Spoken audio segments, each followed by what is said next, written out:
In this problem, it's asking us to use the definition of a derivative to calculate the derivative of this function. And I said definition of derivative, but it's the limit definition that gives you a derivative. And we're going to learn other ways to take derivatives, but for right now, the only way that we know how is to, and I realize this is a g of t function. I'm just used to using f of x.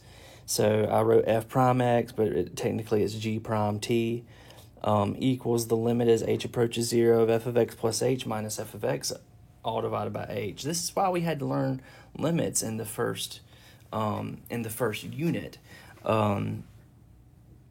Anyway, we're just going to evaluate the limit of the difference quotient as h goes to 0. Well, before we get started, we need to find out what f of x plus h is, or I guess technically g of x plus h, but I'm using f. For all purposes of this problem, I'm thinking of it as f of x. Now, if you're going to be that way, just whenever you type the final answer in, make sure you change that x to a t, but whatever. So the first thing you gotta do is plug in, find out what f of x plus h is, and you're going to do that by plugging in x plus h in for x, like normal. Well, you got to cube x plus h. It's not bad. That's x plus h multiplied by itself 3 times, and it could also be thought of as the same thing as x plus h times x plus h squared, which is, we have that memorized by now. It's x squared plus 2xh plus h squared. So if I distribute this binomial to what x plus h squared is, then we'll have x plus h cubed. So I do that by distributing the x to everything in the trinomial behind it. Okay, to get this, and then I distribute the h to everything in the trinomial behind it, and I get this. And notice how I stacked like terms on top of each other. You don't have to do it like that. It's just a mile long if you write this part in the back, and I do think it's helpful to stack the like terms on top of each other because then it's easy to add them together. And so I end up with x cubed plus 3x squared h plus 3xh squared plus h cubed. That's what x plus h cubed is. So f of x plus h is 6 over that new polynomial in place of the x plus h cubed. Okay, this is what we're going to use for x plus h right here. So now comes the fun part where I know what f of x plus h is, so now I'm going to evaluate the limit. I just have x plus h plugged in right now. So the limit as h approaches 0 of f of x plus h minus f of x. So 6 over x cubed all over h. So this right here is my f of x plus h. Here's my f of x, and here, that's just always h. Isn't that annoying? Okay, so from here, what I want to do is find a common denominator. And the common denominator will be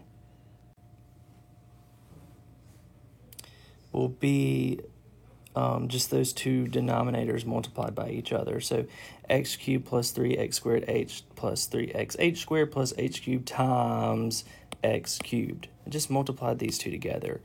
And so, yeah, I did that, but you have to make it okay. So in order for it to be okay, I'm going to have to multiply this fraction by x cubed over x cubed, and this fraction by x plus h cubed over x plus h cubed. Okay, which I've technically already done the denominator part, like how I said multiply this one by x cubed over x cubed. I'm not really going to do the denominator because I multiplied the denominator by x cubed right here. So like the numerator will become 6x cubed. And then right here, I multiply by the x plus h cubed. So that's going to be 6x cubed plus 18x squared h plus 18x h squared plus, and I see where I made a little mistake. Right, well, it's actually, a big mistake. 6h cubed. Okay, so what I'm going to do, I'm going to combine like terms up here in the numerator of the numerator, and the denominator of the numerator, I'm just going to put down here. It's perfectly okay to do that. Just remember things like, if you have 1 over 5 divided by 2, then that's the same thing as 1 over 10, because the 5 can come into the bottom. The bottom can go in the big bottom, right? Okay, so this will look like this. And you see how that that just came in the bottom with the h. So now I'm going to work on the top. I'm going to distribute that negative as I work on some cancellation. So the 6x cubed and the negative 6x cubed, the negative 6x cubed right here will cancel. So I'm going to distribute that negative to everything else, and as I do that, I'm going to factor out an h. So I get, again, the 6x cubed, the negative 6x cubed cancels. I'll be left with negative 18x squared plus or minus 18xh minus 6h squared. And these h's right here cancel. And see, as soon as you cancel, you're ready to directly substitute. We don't have to use our limit notation whenever we're directly substituting.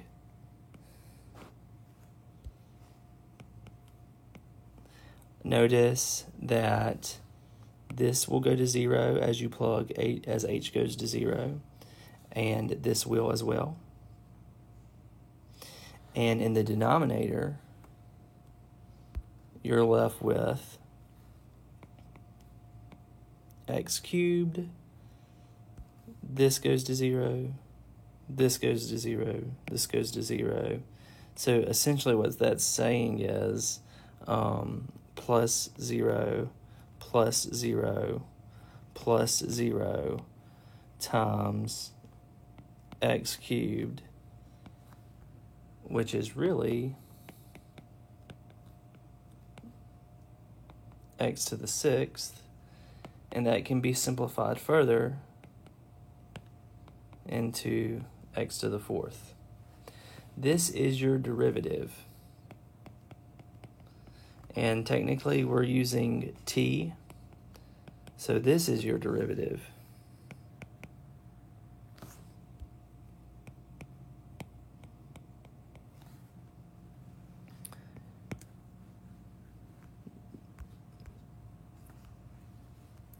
So right here, our answer would be negative 18 over t to the 4th. And then for g prime of negative 2, I would say negative 18 over negative 2 to the 4th and get a number. And for the g prime of 3, I would say negative 18 over 3 to the 4th and get a number. And so forth with g prime of the square root of 3. I would say negative 18 over the square root of 3 to the 4th and get a number.